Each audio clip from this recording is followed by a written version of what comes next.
Hello everyone, मेरे channel में आप सबका स्वागत है। मेरा नाम है मृणालिनी। चलिए देखते हैं इस रीडिंग के माध्यम से यूनिवर्स आपको क्या मैसेज देना चाहते हैं। डियर यूनिवर्स, प्लीज़ बताइए जो भी कलेक्टिव इस रीडिंग को देख रहे हैं उनके हाईएस्ट गुड के लिए आपने क्या बताना चाहते हैं। Thank you for your grace, thank you for the love, thank you for abundance, thank you for healing, thank you for transformation, thank you for guidance, thank you for clarity, thank you for validation, thank you for protection. Dear universe, thank you very much. ये reading general reading है, तो आपको जितना resonate करता है उतना ही लीजिए, और जो भी रेजोनेट करता है अकॉर्डिंगली आप रीडिंग का जेंडर स्विच कर सकते हैं और रोल रिवर्स भी कर सकते हैं, एनर्जी जैसे आपको रेजोनेट करती है।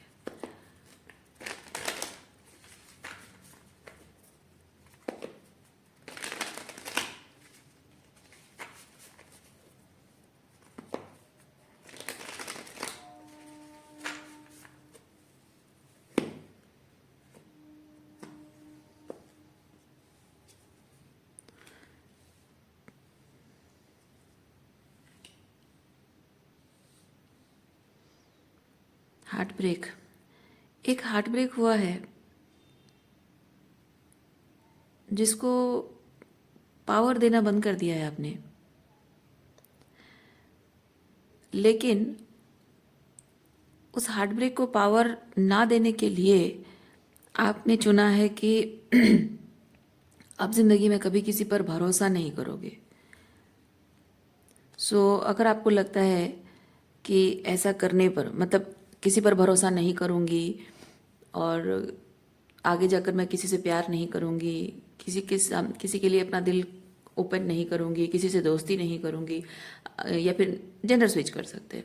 तो अगर आपको ऐसा लगता है कि इससे आपका हार्ट चक्र हील हो जाएगा, आपका हार्ट ब्रेक हील हो जाएगा, तो ऐसा नहीं होगा, क्योंकि आप अपने दिल को, जो दर्द वो झेल रहा है ना, उस दर्द से उसे मुक्ति नहीं दे रहे हो, बल्कि प्यार को महसूस करने से अपने दिल को रोक रहे हो आप।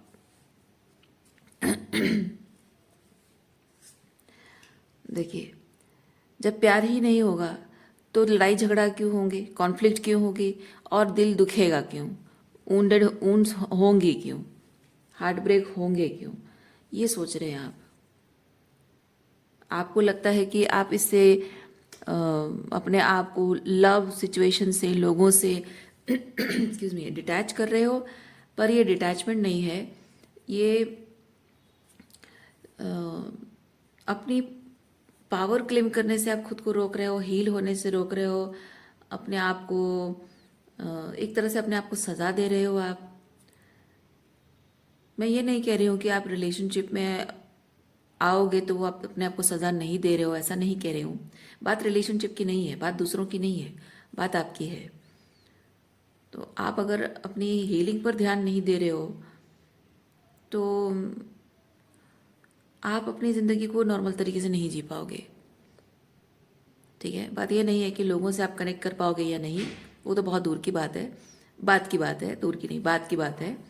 लेकिन इम्पॉर्टेंट चीज़ यही है कि आप अपनी ज़िंदगी को नॉर्मल तरीके से नहीं जी पाओगे।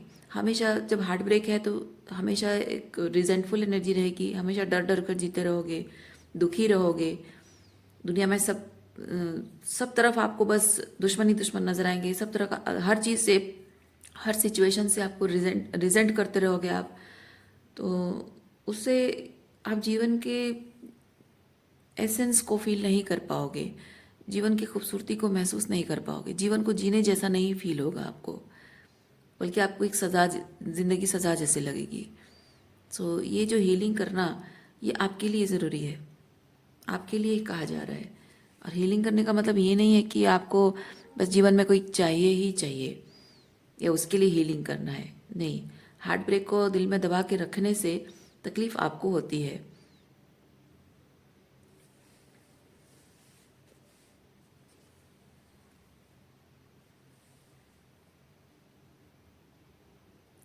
और जब अपना हार्ट ब्रेक हील नहीं, अपने अपने दिल को हील नहीं करते हो, तो आप अपनी तरफ ऐसे लोगों को अट्रैक्ट करते हो जो आपको और ज़्यादा हार्ट ब्रेक देते हैं।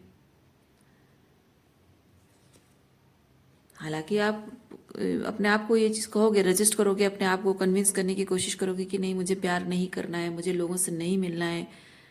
सो आप अगर नहीं भी मिलोगे लोगों से तो दिल का क्या है? आप अपने आप को भले ही कह सकते हो कि मुझे प्यार नहीं करना, पर दिल को अगर किसी से प्यार हो जाए तो क्या करोगे आप, है ना? और जब किसी इंसान से प्यार होता है, टूटे हुए दिल के साथ अगर किसी से प्यार करोगे तो खुलकर प्यार नहीं कर पाओगे।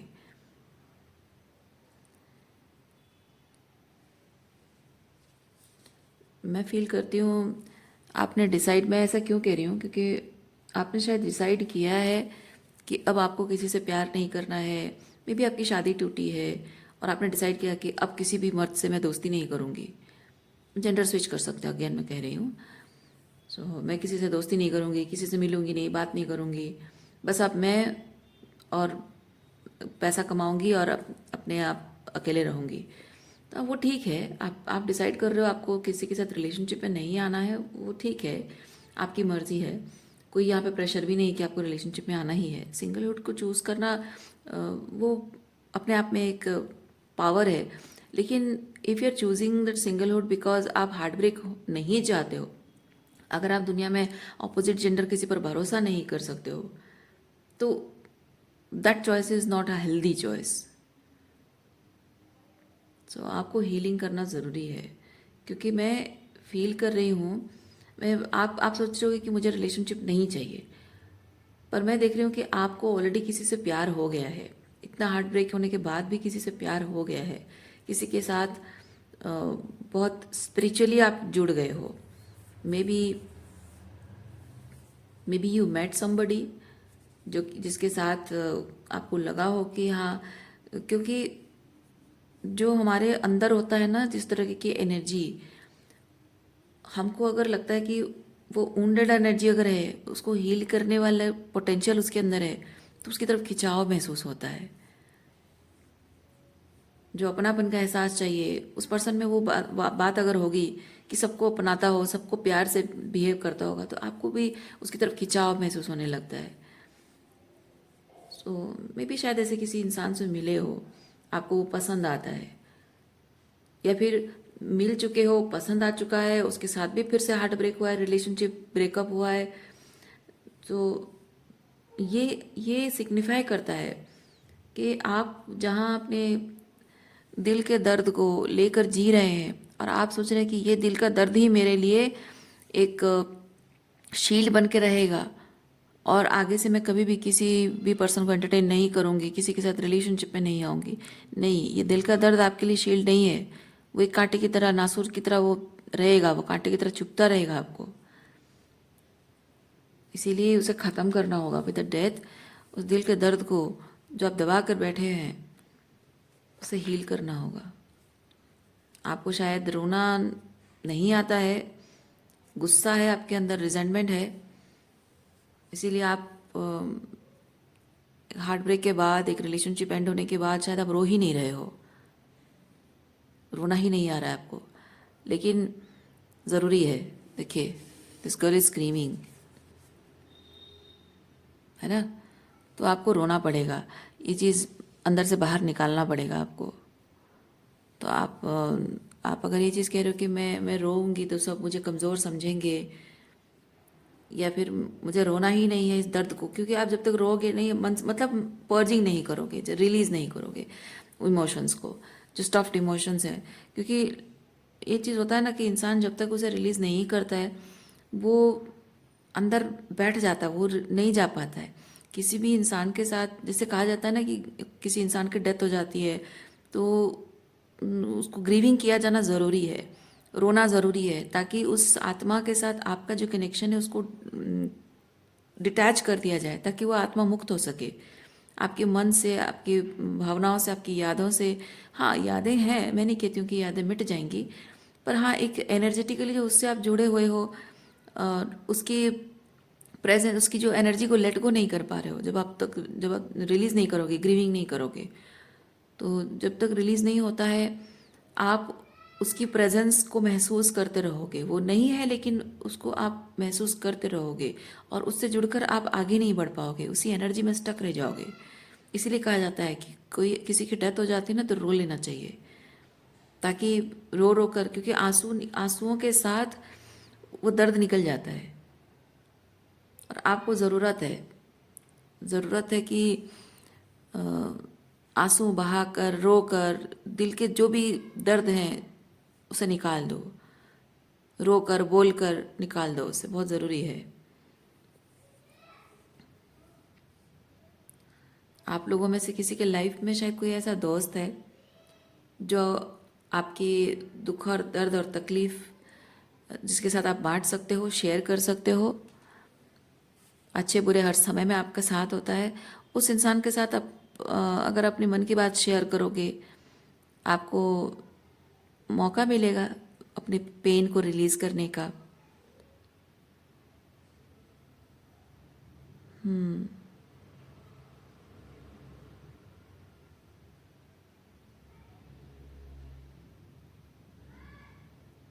क्योंकि ये जो 6 ऑफ कप्स की एनर्जी में यहाँ ये डॉग और ये मैन, ये देखिए बचपन में दोनों साथ में हैं और बड़े होने के बाद भी साथ में, तो through thick and thin they always have been together. और मैं ऐसा फील करती हूँ कि आपकी लाइफ में शायद कोई ऐसा व्यक्ति है, मे बी नया कोई है, या ऑलरेडी बचपन का कोई फ्रेंड है, या कोई भी फैमिली मेम्बर हो सकता है, जो कि आपको विश्वास है कि through thick and thin this person will always be there with me. तो इस पर्सन के साथ अपनी फीलिंग शेयर करोगे ना तो आपका मन हल्का हो जाएगा, क्योंकि ये जज करने वाली एनर्जी नहीं है, ये जजमेंट पास करने वाली एनर्जी नहीं है, आपको ओपिनियन देना, एडवाइस देने वाली एनर्जी है। ये सिर्फ है लिसनिंग। कभी कभी अपना दर्द जब जाहिर करते हैं, हमें पता होता है कि हमारा प्रॉब्लम क्या है और प्रॉब्लम का सलूशन क्या है, हमें पता होता है, लेकिन बस हमको कोई चाहिए कि हमारी बात सुने, बस सुने, जज ना करे हमें, और अब हमारी प्रॉब्लम सुनकर हमारे बारे में ओपिनियन ना बनाए। और ऐसा शायद कोई आपको कभी मिला नहीं है। जब भी आपने अपना दुख किसी के साथ जाहिर जाहिर किया है, उस इंसान ने आपके बारे में ओपिनियन बनाया है, या फिर आपने जब अपनी तकलीफ बताई हो तो कोई आपकी उस कमज़ोर वक्त का फ़ायदा उठाने की कोशिश की है किसी ने। लेकिन ये 6 ऑफ कप्स वैसी एनर्जी नहीं है। आप अपना दुखड़ा सुना रहे हो, तकलीफ बता रहे हो, वो सुन रहा है एंड बहुत रेस्पेक्टफुली सुन रहा है। वो कोई अपॉर्चुनिस्ट नहीं है कि आपका फ़ायदा उठाए, बस एक दोस्त के नाते सुनने वाला कोई चाहिए, इसीलिए आपके साथ वो है। बहुत प्योर हार्टेड एनर्जी है, बहुत प्योर इंटेंशंस वाला एनर्जी है।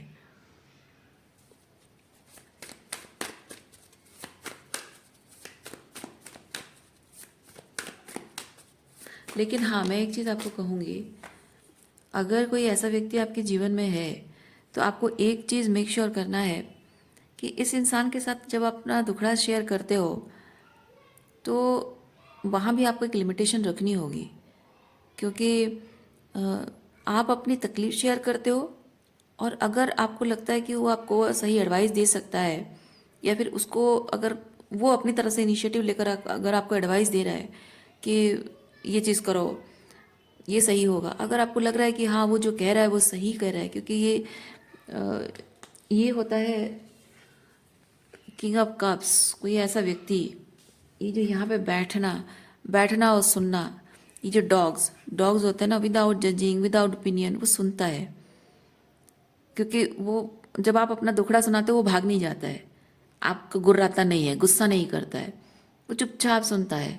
और जब आप दुखी होते हो तो डॉग्स चाटते हैं, क्योंकि वो प्यार होता है उनका, वो उनका जैसे हम हक करते हैं, किस करते हैं, उनका तरीका होता है ना। तो वो उससे जताते हैं, प्यार जताते हैं कि हाँ मैं हूँ तुम्हारे साथ। ये किंग ऑफ कप्स वैसी एनर्जी है, मैं हूँ तुम्हारे साथ, मैं सुन रहा हूँ, मैं समझ रहा हूँ।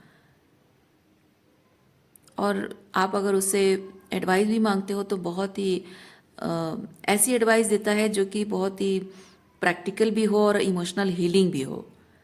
किंग ऑफ कप्स ऐसी एडवाइस नहीं देता है जो सिर्फ प्रैक्टिकल हो लेकिन इमोशनल हीलिंग उसमें नहीं हो रही हो, नहीं, वो इमोशनल हीलिंग को भी प्रायोरिटाइज करता है।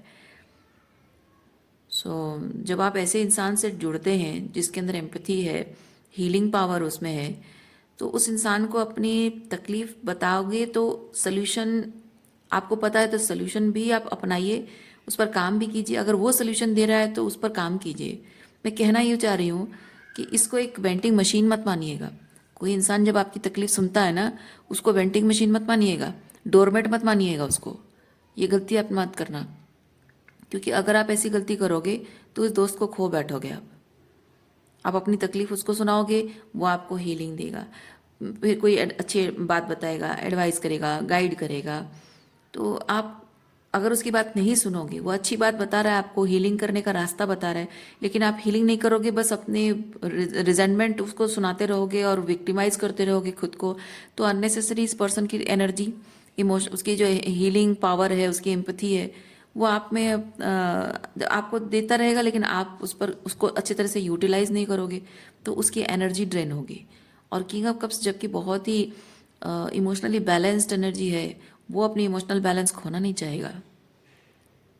तो कहने का मतलब है कि किसी को अपनी विक्टिमहुड में ईगो बूस्ट करने के लिए इस्तेमाल करना, कि मैं तकलीफ में हूँ, मैं दुखी हूँ, और मैं उसे बोलूँ तो मुझे थोड़ा सा सुकून मिलेगा, अच्छा फील कराएगा, वो मुझे अच्छी बातें बोलेगा, उसके लिए मैं उसको इस्तेमाल करूँ, और ज़्यादा मैं अपने आप को विक्टिमाइज कर करके उसको और करीब लाने की कोशिश करूँ।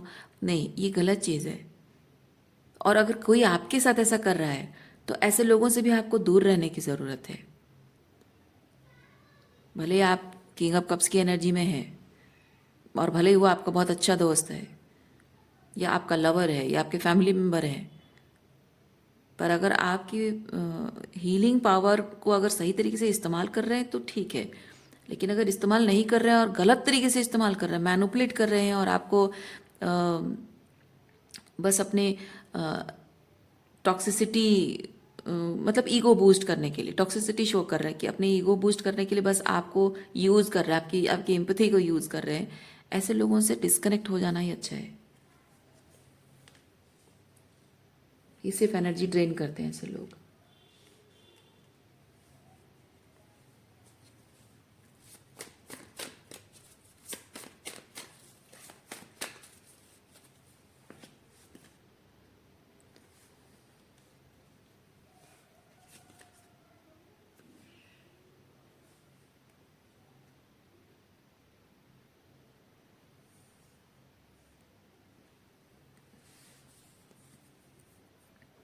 आपकी लाइफ में कुछ ऐसे लोग हैं जो इस तरह से आपकी एनर्जी ड्रेन करते हैं। आप जब मतलब ये जो हार्ट ब्रेक अगर आपकी लाइफ में नहीं हुआ था, तब आप किंग ऑफ कप्स की एनर्जी में थे, उस वक्त ऐसे लोग जुड़े हुए थे जो आपकी एनर्जी ड्रेन करते थे, आपको हीलिंग करनी पड़ी है। दूसरा चीज़ मैं ये भी फील कर रही हूँ कि अब जब आप हार्ट ब्रोकन है, अपनी तकलीफ आप लोगों के साथ शेयर कर रहे हो, अपना मानकर उनके साथ अपनी तकलीफ शेयर कर रहे हो, तो आपको वहाँ हीलिंग नहीं मिल पा रही है, क्योंकि ये जो लोग आपके साथ हैं, जिनको अपनी तकलीफ सुना रहे हो, वो शायद आपको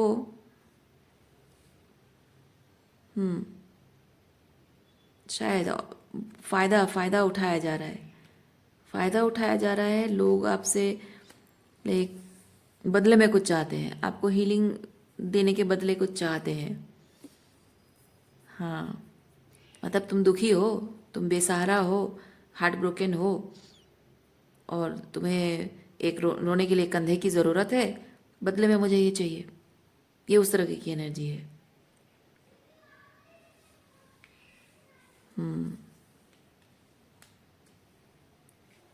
क्योंकि हार्ट ब्रेक के बाद आपका गार्ड्स राइज अप है। ये हार्ट ब्रेक के बाद आपका गार्ड्स राइज अप है, और ये जो पर्सन है, ये चाहता है कि आपको रोने के लिए कंधा देगा तो आप अपने गार्ड्स ड्रॉप कर दें, तो वो जो चाहे जैसा चाहे आपका फ़ायदा उठा सके।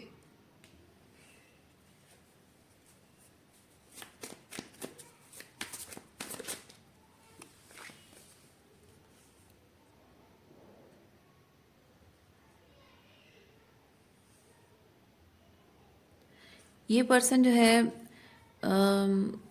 जैसे कि आप दुखी हो, अपने हार्ट ब्रेक को लेकर रो रहे हो, दुखी हो, और वो आपको कंधा देने का नाटक भी करता है, और साथ ही साथ आपको आपके अतीत के बारे में और भी याद दिलाता है, और भी दुखी करने वाली बात याद दिलाता है आपको, इनडायरेक्टली। डायरेक्टली नहीं कहता, इनडायरेक्टली ऐसी बातें बोलता है जिससे कि आपके अतीत के बारे में आपको ओके। पता है, मैं अतीत बोलते बोलते ना मेरे मुंह से पति के बारे में निकला।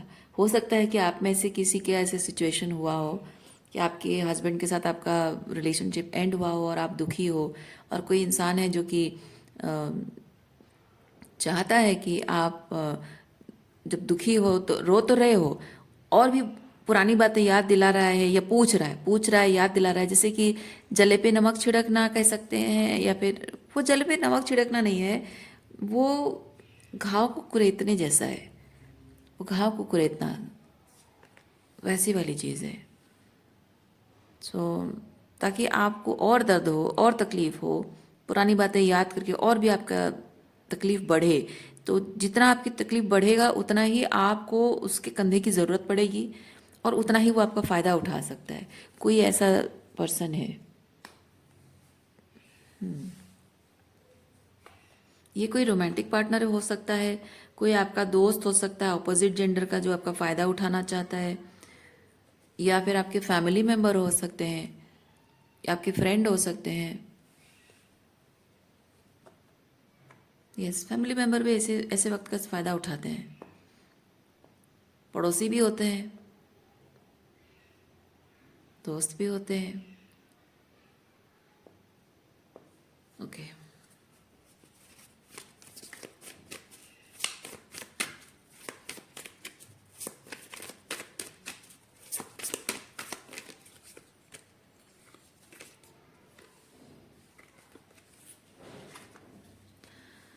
Nine of Swords, Nine of Swords, and we have Seven of Pentacle, Four of Swords, Eight of Swords.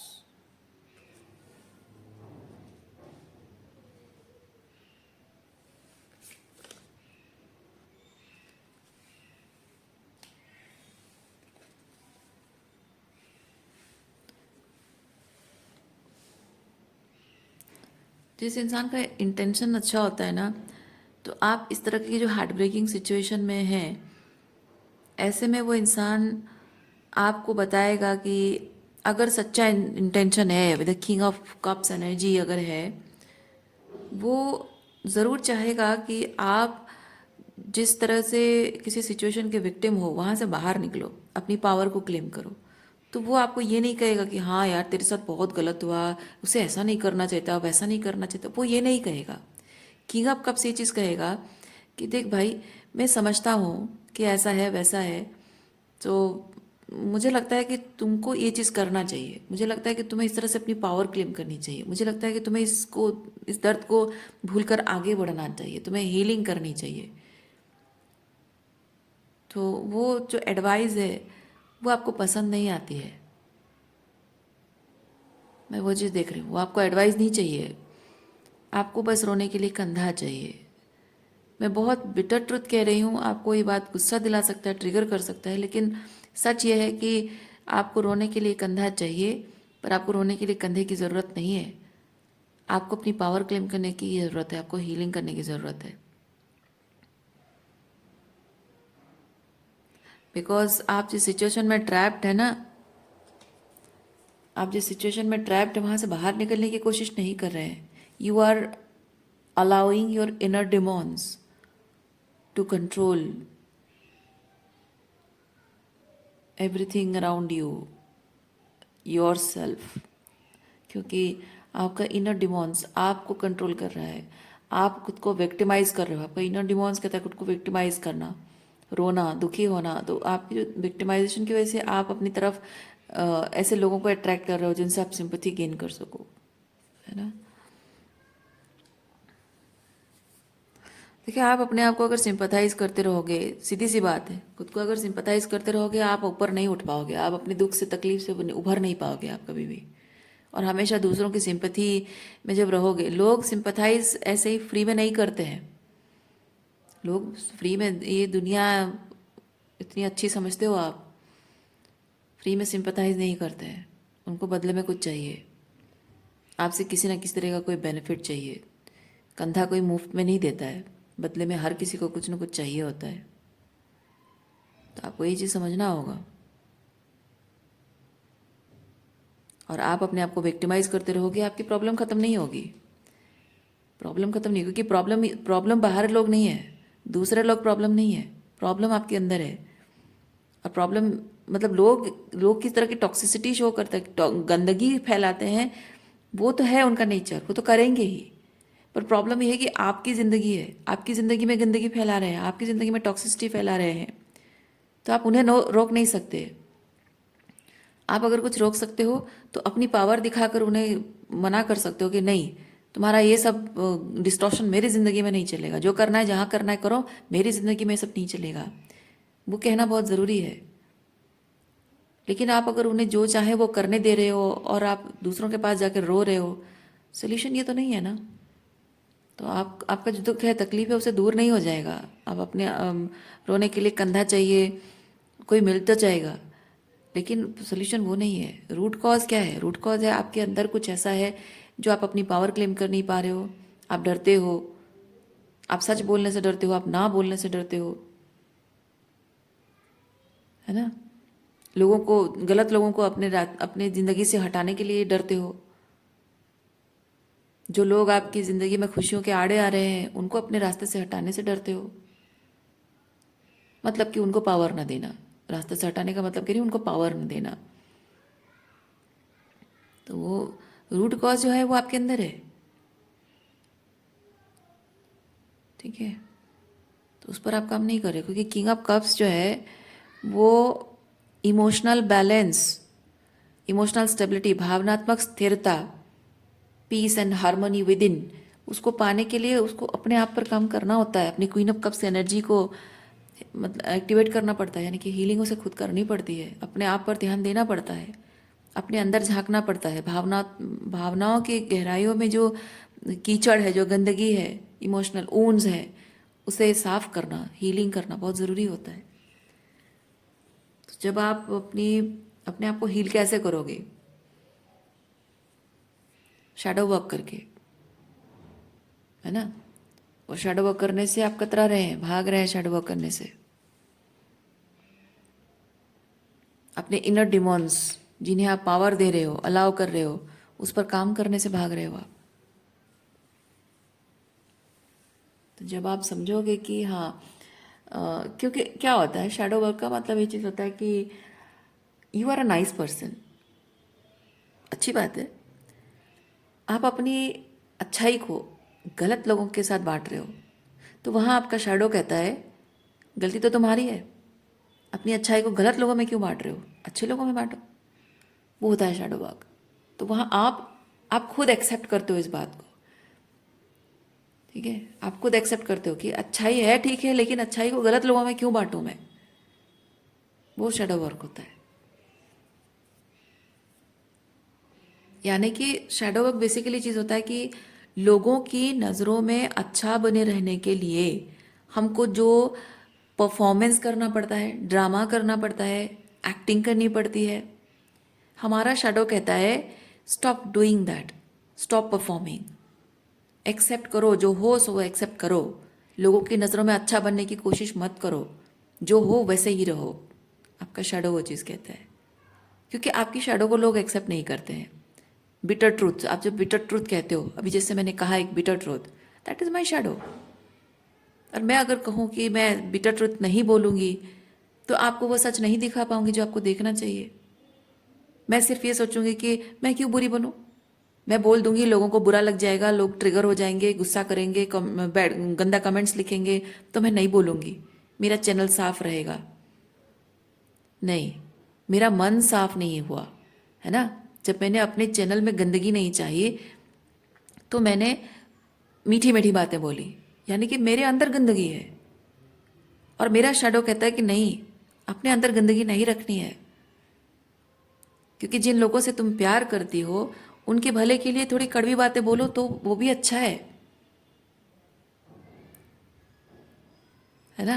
जिनसे हम प्यार करते हैं सिर्फ मीठी मीठी बातें नहीं करते हैं, जिनसे प्यार करते हैं उनसे कड़वी बात भी बोलते हैं, और कड़वी बात उनके आत्मा को कष्ट देने के लिए नहीं होता है, उनके भले के लिए होता है।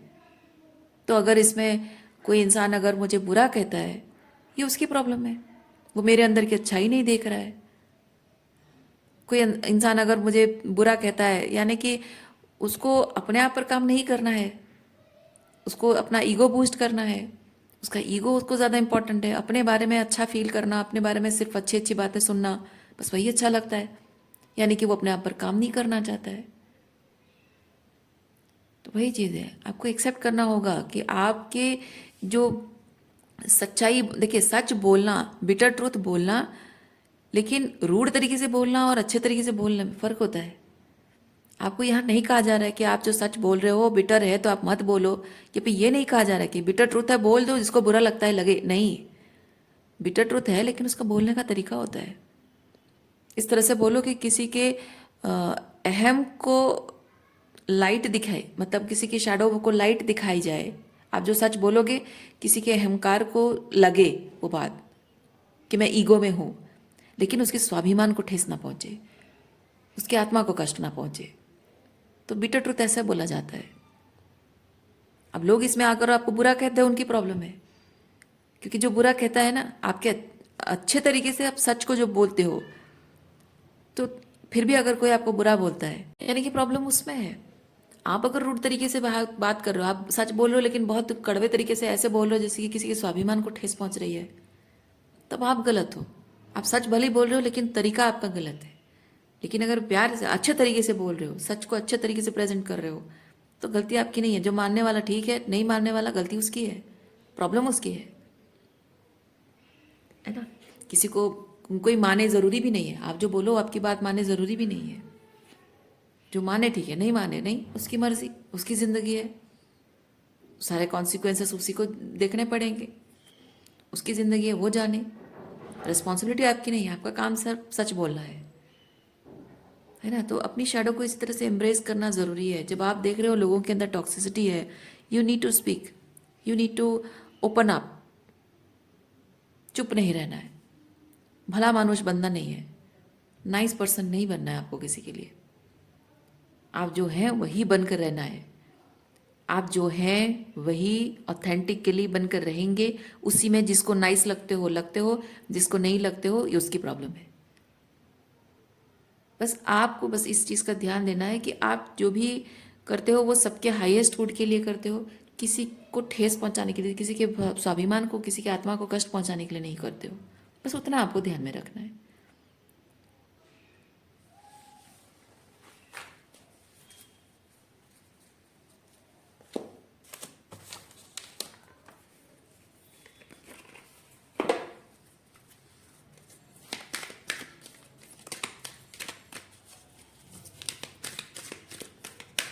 कभी कभी ऐसे लोग होते हैं, जब उनको सच बोलते हो तो उनके स्वाभिमान जागता है, उनको लगता है अरे हाँ यार बहुत गलत कर रहा था मैं, ठीक है। कभी कभी जब आप बोलते हो, लोग कहते हैं कि नहीं मुझे नहीं सुनना तुम्हारी बात, मुझे मुझे सुनना ही नहीं है, मुझे उस पर कोई बात ही नहीं करनी है। उन लोगों से बोलना ही बंद कर दो, उनको बोलना ही बंद कर दो। और बोलना बंद करने का मतलब ये नहीं है, वो क्या एक्सपेक्ट करेंगे जब वो बोलते हैं नहीं मुझे सुनना नहीं है तुम्हारी बात, मुझे माननी ही नहीं तुम्हारी बात। इसका मतलब है कि तुम जो कह रहे हो मुझे नहीं मानना है, और तुम भूल जाओ। तुम एक्सपेक्ट मत करो, उम्मीद मत रखो मुझसे कि मैं तुम्हारी बात मानूंगा। मैं नहीं मानूंगा और तुम्हें ऐसे ही मेरे साथ रहना होगा। पर आपको वहाँ क्या करना है, आपको बोलना बंद कर देना है, लेकिन उनसे रिश्ता भी तोड़ देना है। बात नहीं करना उनसे, दूर दूर हो जाओ। बात नहीं करना, उनको सज़ा देना नहीं है। क्योंकि जब आप देख रहे हो कि आपके और उनके रिलेशनशिप में प्रॉब्लम हो रही है, आप कह रहे हो कि ये प्रॉब्लम है, और वो उस पर बात ही नहीं करना चाहते, अगर उस पर कुछ करना नहीं चाहते, यानी कि आपके साथ उनके फीलिंग्स जो जुड़ी हुई है, आपकी फीलिंग्स जुड़ी हुई है, वो मैटर नहीं करती है ना। आपकी फीलिंग्स मैटर नहीं करती है, आपका सम्मान मैटर नहीं करता है, आपकी मोरल्स एंड वैल्यूज मैटर नहीं करते हैं, आपके साथ कनेक्शन टूट जाए वो भी मैटर नहीं करता है। पर फिर भी वो आपके साथ रहेंगे और आपसे उम्मीद भी करेंगे, और जब आप डिस्टेंट हो जाओगे तो आपसे नाराज भी होंगे। मतलब ये कि पीस आपको क्रिएट करनी है। आप हर्ट होते हो, आपको हर्ट होने का कोई हक नहीं है। आप उनके साथ पीस क्रिएट करो। आपको नहीं पसंद आ रहा फिर भी आपको पीस क्रिएट करना होगा।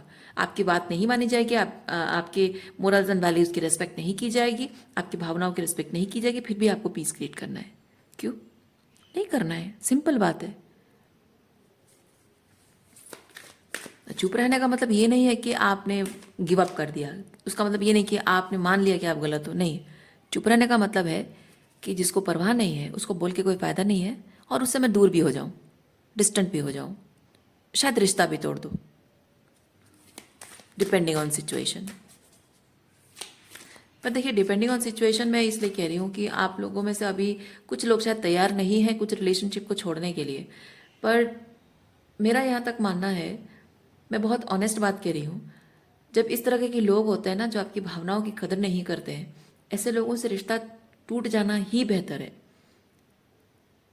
बाकी आप अगर तैयार नहीं हैं, इसीलिए मैं कोई ऐसी बात बोलना नहीं चाहती हूँ कि कर देना चाहिए, क्योंकि मेरे कहने पर अगर आप जाएं तो आप रिग्रेट ही करोगे, क्योंकि आपको लगेगा कि हाँ मृणालिनी ने तो कहा पर शायद ये हो सकता था, शायद वो हो सकता था। तो कभी भी कोई भी रीडिंग आप जब देखते हो ना, तो आप किसी टैरो रीडर के बोलने पर लिटरली मत जाया करो। आपको लगता है कि नहीं शायद मुझे ट्राई करना चाहिए, keep doing it, keep trying. जब तक आपको लग रहा है मैं ट्राई कर सकती हूँ, और एक ट्रायल और एक ट्रायल, ठीक है करो। जब आपको खुद लग रहा है कि हाँ एक्चुअली में सही बात थी, एंड हो जाना चाहिए, तब आप एंड करो। किसी की बातों में आकर एंड नहीं करना। मैं इसीलिए कह रही हूँ डिपेंडिंग ऑन सिचुएशन। पर मेरे हिसाब से ऐसे लोग जो भावनाओं की कदर नहीं करते हैं, आपके मोरल्स एंड वैल्यूज़ की रिस्पेक्ट नहीं करते हैं, आप जो हैं उसको रिस्पेक्ट नहीं देते हैं, ऐसे लोगों से मैंने ऐसे लोगों से बहुत सारे लोगों से मैंने रिश्ता तोड़ा है, तो मुझे डर नहीं लगता अब, इसीलिए मैं कह रही हूँ।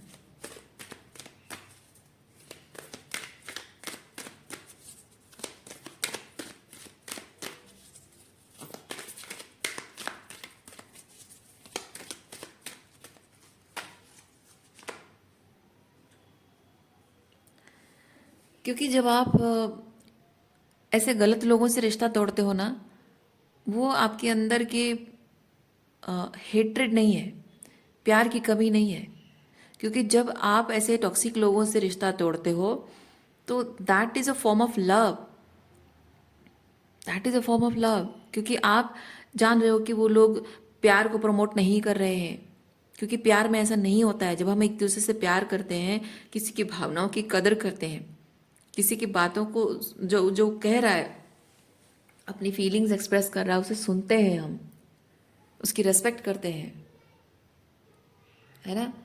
तो ये लोग जो कर रहे हैं ये प्यार नहीं है, ये सेल्फिश हैं, सेल्फ सेंटर लोग हैं, अपॉर्चुनिस्ट हैं। तो सेल्फ सेंटर लोगों के साथ रिश्ता प्यार का नहीं होता है, लेन देन का होता है। आपको प्यार चाहिए तो लेन देन का रिश्ता कब क्यों मैनिफेस्ट कर रहे हो?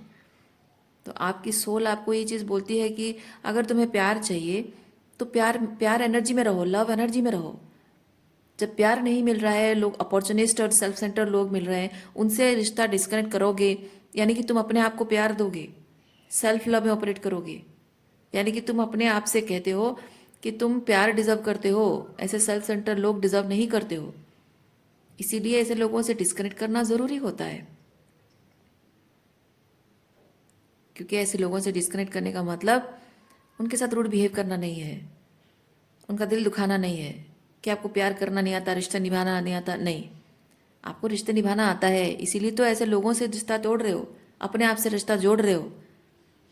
और वो फ्यूचर में आपको जो हाई स्टैंडर्ड आप लव लव में जो हाई स्टैंडर्ड आप मेंटेन कर रहे हो, that will bring healthy relationship for you. True love आपकी तरफ अट्रैक्ट कर रहे हो आप, तो इसलिए ज़रूरी हो जाता है। जस्ट बिकॉज वो आपके हस्बैंड हैं, वाइफ हैं, या आपके अपने बच्चे हैं, आपके अपने माता पिता हैं, अपने भाई बहन हैं, खून का रिश्ता है, शादी का रिश्ता है, इसका मतलब ये नहीं कि आप उनकी टॉक्सिसिटी सिर्फ उसी वजह से सहते रहो।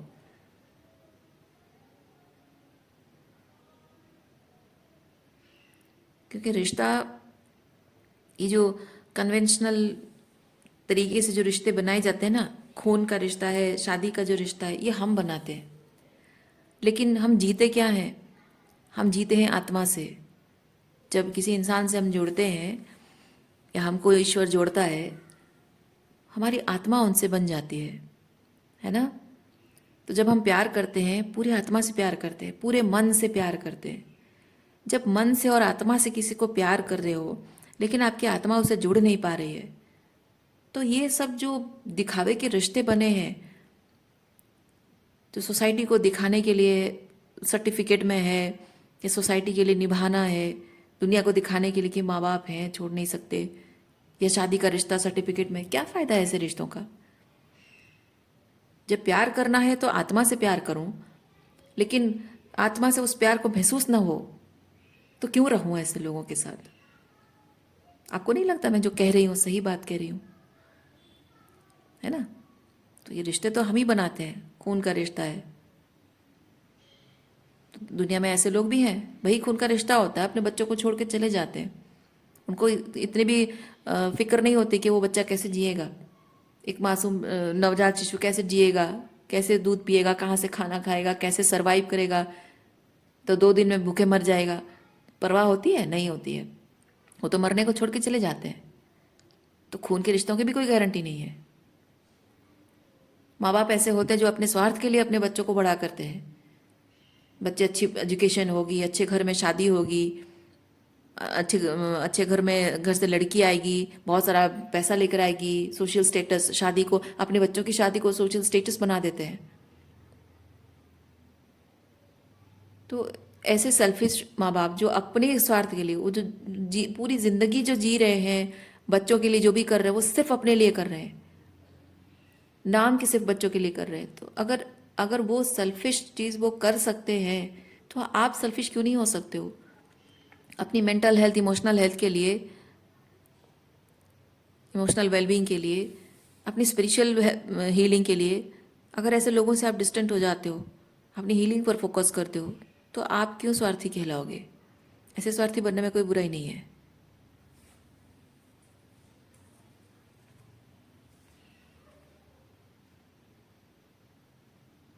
ओके,